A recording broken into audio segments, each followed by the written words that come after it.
If the market is already trending, right, and you do get a retracement, it will show you a sometimes a signal for the retracement and not the continuation. So you kind of have to know the difference if that is confusing some people. The other indicator is stochastic. Use this to measure overbought and oversold conditions. Oversold for a buy would be below the 20. Overbought for a sell would be above the 80. All right.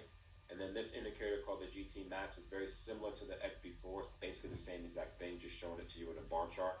Basically, what it does is just shows you that the momentum is shifting in your area of interest. So obviously, if you were to trade, this continuation of this trend to the upside, you're going to see bearish momentum in this pullback.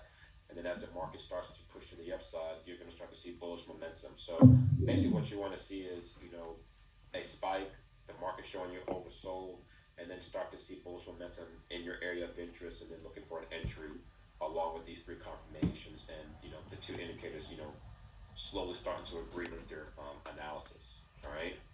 Now you also have a pip counter and you have a currency strength meter over here if you're going to be trading currency. The good thing about this is you can take a quick glance at this and see which pairs are stronger against the other.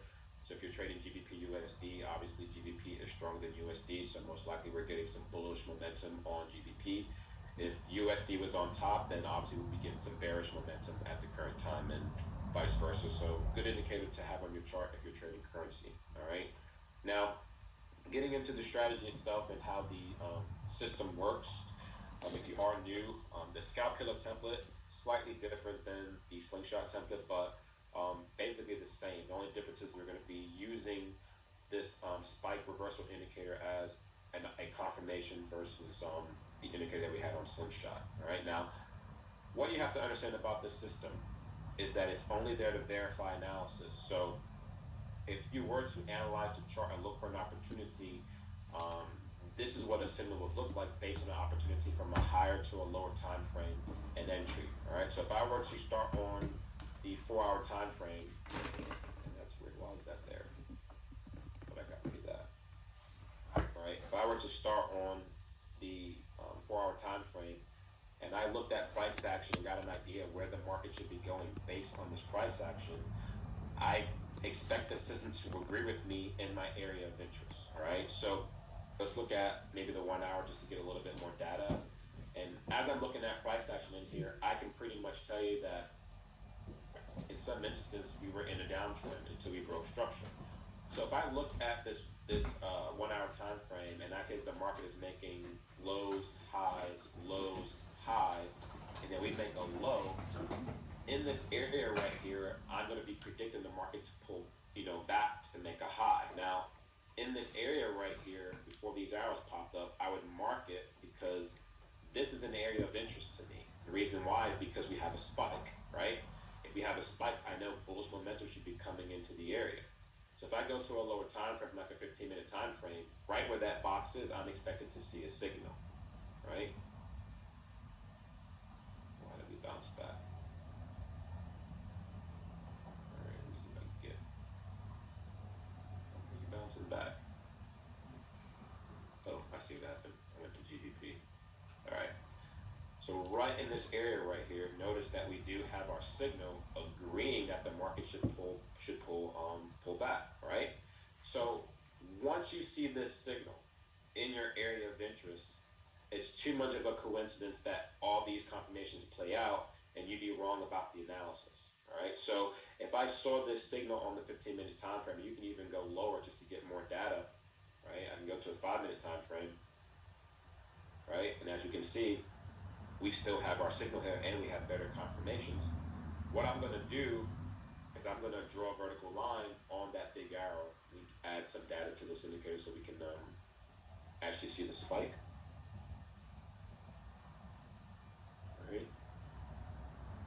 All right. Now notice we do have a bullish spike. The white means bullish in our area of interest. So if I draw a vertical line right here on that area of interest, everything to the left, I want to see my confirmations play out. Now, as you can see, bullish spike, the stochastic is oversold. And notice we have all this bearish momentum, but in the reversal zone, we're starting to see signs of bullish pressure coming to the market. This is letting us know that signs of buyers are coming in. Market hasn't reversed yet, but buyers are coming in trying to push price up. And And at some point, the buyers will win and the market will go up. So as you can see, if you were to place a trade based on these two signals right here, where does the market go? Market goes straight up, right?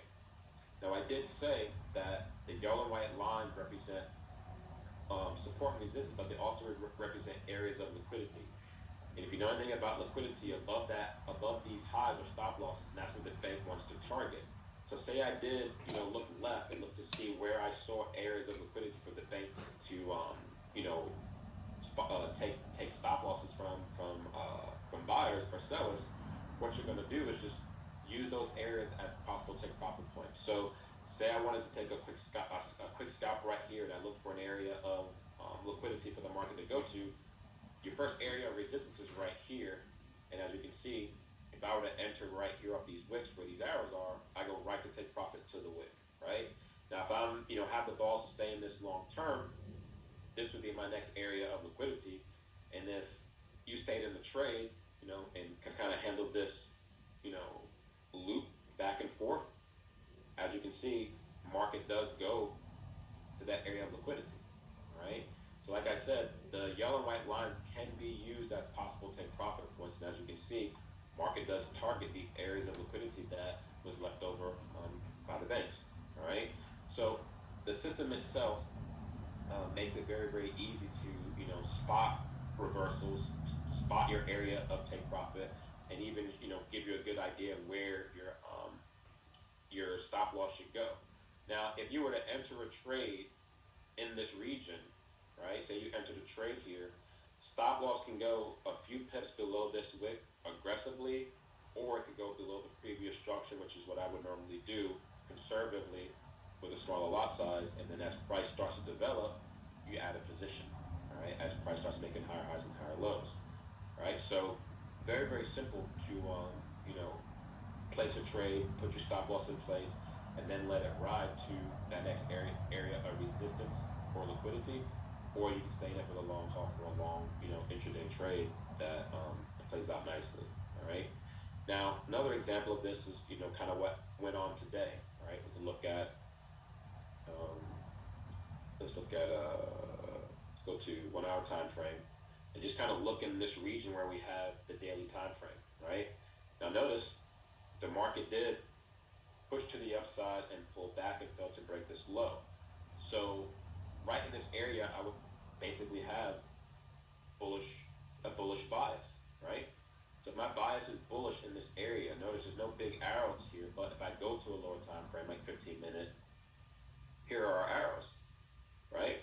Now, if I drew a vertical line here, same thing. I have a spike. I'm oversold. We had strong bearish momentum before the reversal, and slowly bullish momentum starts coming into the market. And as you can see, look at the confirmations. You have your big arrow, your breakout arrow, and then your first and second primary arrow, basically telling you you're right about this. Now, where the moving average comes into play, as you see, it almost acts like a trend line.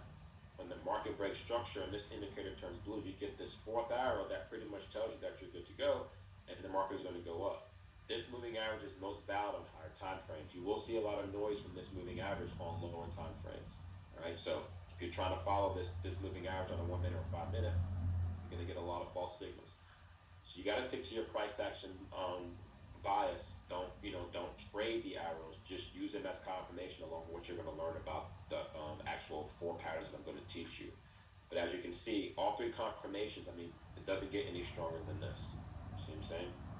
For the move to the upside today. All right, so now that you see, how the system works, I'll show you some examples of, what it looks like when you have bearish opportunities from the system, and what it looks like when you have like a trend continuation opportunity. Right. So even right here, right, we did an analysis. We dropped down to a lower time frame.